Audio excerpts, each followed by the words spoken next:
Hey, it's Chris here, and I wanted to talk a little bit about in this video just what I'm realizing about the cost of living. I've kind of been living in a bubble. I'm realizing more and more. My wife and I live in one of the poorest areas of the country, and our cost of living is about 80% of the national average. We bought our house before COVID when interest rates were less than 3%. We have a fixer-upper. We probably been putting $1,000 a month into fixing up our house, and now we're trying to finish fixing it up just to get it sellable. And that's one of the trade-offs when you try to buy a very inexpensive house that needs a lot of work that's older. Then you do things like we ended up having to do, is replace multiple air conditioning units and water heaters and things like that. And it's Saturday. I'm filming this Saturday, and you probably hear the washing machine in the background.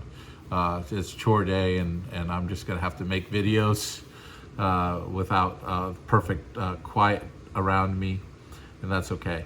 But anyway, one of the things that really caught us is, with interest rates, for us, with me being a veteran, around 6% for a mortgage rate. And then we realized what houses sell for. In the new area where we're going, the cost of living is about 10% higher than it is here. It's still below national average, but not much. And one of the things that was shocking to me was going with a real estate agent and looking at houses. My wife and I were thinking $275,000 for a house. Wow. So we were looking at safe neighborhoods that weren't full of crime, because our moms, we want a safe place where we can care for our moms. So we know that we just can't really go down too far. But what we found is homes in crime-ridden neighborhoods where we're moving, dangerous places, could run near 200,000. And I go around with a real estate agent looking at homes to $275,000, $280,000. And the floors are torn up. There's holes in the walls, appliances, systems in the house missing. I basically needing a complete remodel. And I couldn't believe it.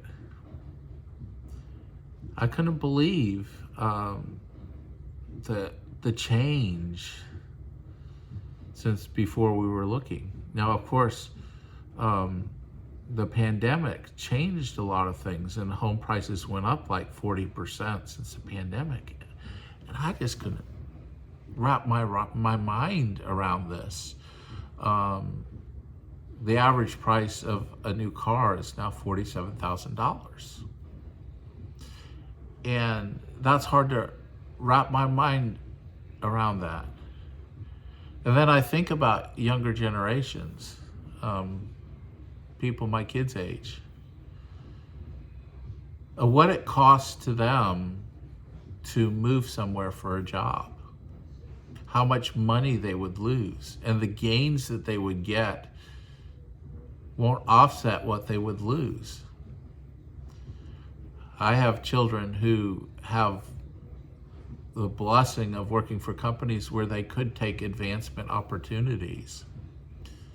But when they measure the cost of taking those opportunities, there's nothing that the company could give them to financially incentivize them. Or the companies they work for could, but it's not within the range of the positions that they would be taking. And as I was thinking about this, I really thought, wow, life has changed. And we experienced, the inflation for food costs and things like car insurance and all those things. We've seen those creep up, utilities, over the years, the last, 4 or 5 years. But it didn't really connect with us, just how expensive life can be. And our mindset is based around half of what it would take to live, a basic middle class life in our new location. For us, it should be half of what it's actually going to take.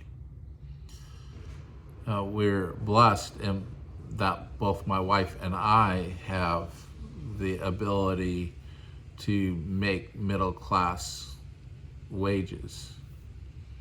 It wasn't always that way. In fact, my kids reminded me of this, that it wasn't until they were just about out of high school that my wife and I lived for the first time above the poverty level. For me, being in ministry and trying to do odds and end jobs, my wife trying to take care of the kids and only work part-time, we sacrificed being middle class for the sake of being present in our kids' lives. So our kids grew up just at or barely above the poverty level their whole time growing up. But they're glad. We might not have had a lot of material things, but we were a close family and we were there for each other, and there's more important things than money in life. So now we're playing catch up. We didn't really invest what we should have for retirement. We've spent way too much money helping other people when they needed help. And I've spent a long time in ministry. So my second job, when you put it in an hourly wage, my second job being ministry usually worked out to like $5, $6, $7 an hour compared to how much time I was putting into it for the most part, for most of that time, putting way more hours into the work of ministry than what it was coming back, in terms of churches, what they would pay me. So I'm never really interested in that. That was never a big deal. And I think churches where I've pastored, I think the leaders would say, he never really argued and whined about money. He just did, took what we offered, and oftentimes churches were generous in ways that we didn't expect, and they came through for us, like when an air conditioning system went out, we didn't have the money to replace it. So I just trusted my wife, and I've just always trusted that God's going to provide for our needs, and we've just taken those steps. But even when you're living by faith and walking with God, I'm realizing that this younger generation, it's just expensive. It is hard to get started. It costs more now to get started than when I was younger. Relatively speaking, I mean in real terms, with inflation adjusted dollars, it's just crazy. And that adds to a lot of angst and stress, I think, because people are worried about, how will I get by? I was talking to one of my kids, and we were talking about the fact that there is a basic minimum where you get below. It's not about cutting out wants anymore, it's sacrificing needs. And there are a lot of people that are living at that level where they don't have the fancy cell phone, they don't have all the streaming services, they don't have the nice new car, and they're just cutting and cutting and cutting, and they can't cut anymore.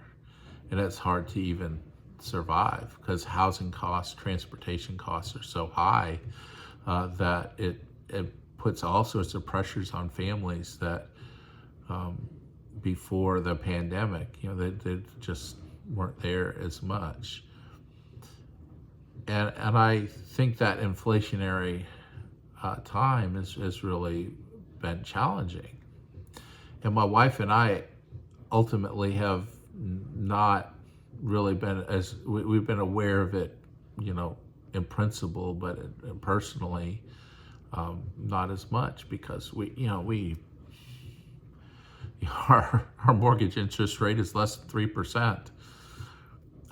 Only I think a couple of our kids are doing okay because they bought before the pandemic. So actually, all of our kids, I think, bought their homes before the pandemic. So their interest rates aren't crazy. But many of them have been driving older cars, trying to run them into the ground rather than trying to buy something new, because even a pre-owned used car is somewhat crazy expensive. And so when you add these housing and transportation costs, again, I think it's just a really excessive burden on people. And as I say all that, I'm mindful of what Jesus said in the Sermon on the Mount: seek first the kingdom of God and his righteousness, and all these things, all these necessities of life shall be added unto you. And what I'm finding is a lot of people, what they're sacrificing in this time is their walk with God. And they find their life so stressed to be gathering with God's people for worship, time reading scripture, time praying, time doing spiritual activities with family, become a burden. They become so difficult under the weight, the crushing weight, anxiety. And Jesus' words are, seek first the kingdom and his righteousness. And these things that you need will be added to you. And as I think about that, even in my own life, recognizing that the most important thing as we enter this time of transition and increased cost and all the stress that it involves, that the most important thing is my walk with God. Because if I lose that, I'm going to be overwhelmed again. And I went through a very dark period in July. I'll be overwhelmed with depression and anxiety again. And it's just a reminder to me, just the importance of walking with God through all of life, including the hard times, the difficult times, through transitions. Anyway, it's just some thoughts that I was thinking today on Saturday. I'm going to post this on Monday. I'm trying to make some videos to post for next week because it's the first week at my new job, and I will be staying, rather than doing the 4 hours, 2 hours to work, 2 hours back, I'm going to be staying up there in the city where I'll be working, and just stay in a hotel for the first week. So I'll probably make videos from the hotel room, but my laptop is all raggedy, and that I use to kind of get things posted. I use my phone to do the videos, but just getting things posted and everything, and again, just having money for a new laptop. I'm waiting, for the $100 a month to kind of build up on the channel that I can get a laptop that I probably take with me. But I'm afraid if I unplug it, it's at the stage where it's already getting kind of wonky on me, and it'll probably just break down and not. If I take it somewhere, it'll probably just won't start back up. So I'm just going to leave it at home. When I get home, I'll post more videos. I'm going to try tomorrow. Usually I don't like to make videos on Sunday, but I may make another teaching video to post through the week. in order to give you all some content that I hope is edifying to you. But anyway, thank you. Hear too much information about me and my little channel and what's going on in my life. But I just want to try to stay connected to the growing community that's kind of following Pastor Chris RN. So appreciate you all, and may you have a blessed day of worship, or hopefully you had it, because I'm posting this on Monday. I hope God blessed you Sunday when you worshiped. Anyway, God bless.